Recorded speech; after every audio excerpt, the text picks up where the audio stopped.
Okay, so for these problems, first let me read the problems and clarify the input, output, and the constraints. So first, the problem is that given a binary array nums and an integer k, I need to return the maximum number of consequent ones in the array if you can flip at most the key zeros. So we can say that the input is nums have either one or zero element, and the key is an integer that we can flip. We can flip 0 to the 1 if we have a 0, the number of 0 less or equals key, then we can flip all those zeros into 1. And we need to return an integer as well. Let's look at constraints. The constraint, the number of lengths is the minimum number of lengths is 1. It means that the nums will not be empty. And for key, but the key can be empty. So when we in coding, when we consider the edge cases, we should consider the situation when key equals 0. Okay, now it is quite clear, and we can see that we are dealing with a server array problem, and we need to look at the consecutive ones. So it's a sub array problem, and we are looking for the maximal length of the sub array. So it indicates that we can use a sliding window to deal with this kind of problems. And for sliding window and array problems, we can think about what variables we should initiate, and also majority of time we definitely need a for loop or while loop here. So first, let me initialize and all the variables we need, and then we're gonna think about the edge cases I mentioned earlier. So I need to use the sliding window. So I need to have a 2 pointer, left and the right pointer be initiated at the index 0. And I also need to initialize my return variable, which is the result in there. Then I also need to know the length of the nums to help me write the for loop easier. And like I mentioned, we need a while loop to be able to expand the window, and the window will be between the left and the right.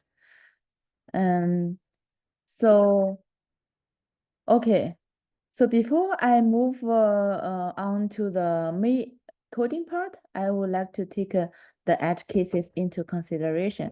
The edge cases is when the key is there. So if key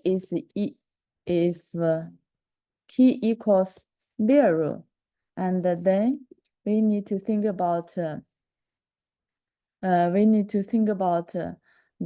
nums, the situation for nums. For nums, it's definitely not empty, and so it can either be all 0 or all ones. If nums have all zeros, it means the 1 is one not in nums. In this kind of situation, we have key is 0, and all the elements in nums are there.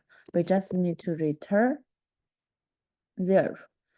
If 0 is there, if 0 not in nums, it means that we have all ones in nums. At this time, we just need return the n, which is the length of nums. Okay, now I have take the edge cases into consideration. Now let me move on to the main code. So first, I need to expand the window, and while right is right pointer less than n, this time let me get the elements the right pointer point to, which is the num. And now I need to see if num is 0 or not. If num equals 0, it means that we need to consume one key to flip this 0 to 1. So key minus 1. And then we just keep moving the right pointer until the key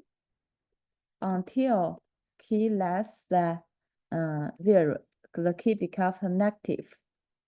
So at this time, we need to shrink the window. Well, key less than 0, then we need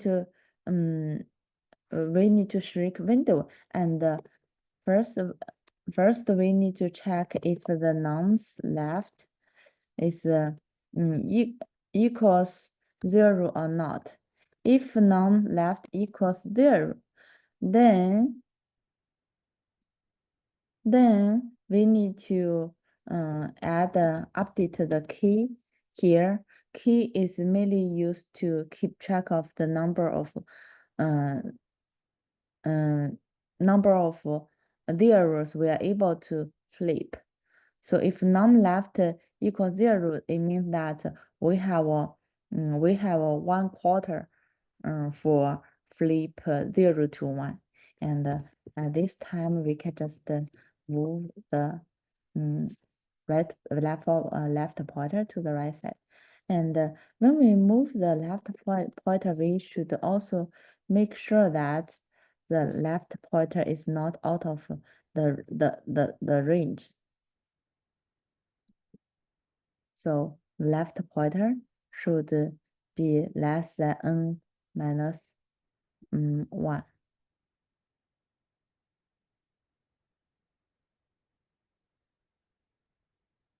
Okay. So at the end of the while loop, it means when key is 0. At this time, we need to update our result. The result will be the compare current result and the window. Within the window, we can have all the ones, either through flip or original element is 1. Okay, so at the end of the entire for loop, we can just return the result. Let me see. Okay.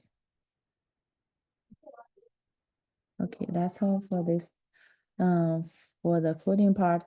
Now let me move on to analysis the time at space complexity. So overall, for time complexity, you can see that we have 2 pointers left and right, and we use the 2 pointers to iterate through the nums twice. So the big O time complexity will be O of n. And for space complexity, we just initialized a left and right pointer, and also n. So all those initialization only takes consistent space complexity. So the space complexity is O1.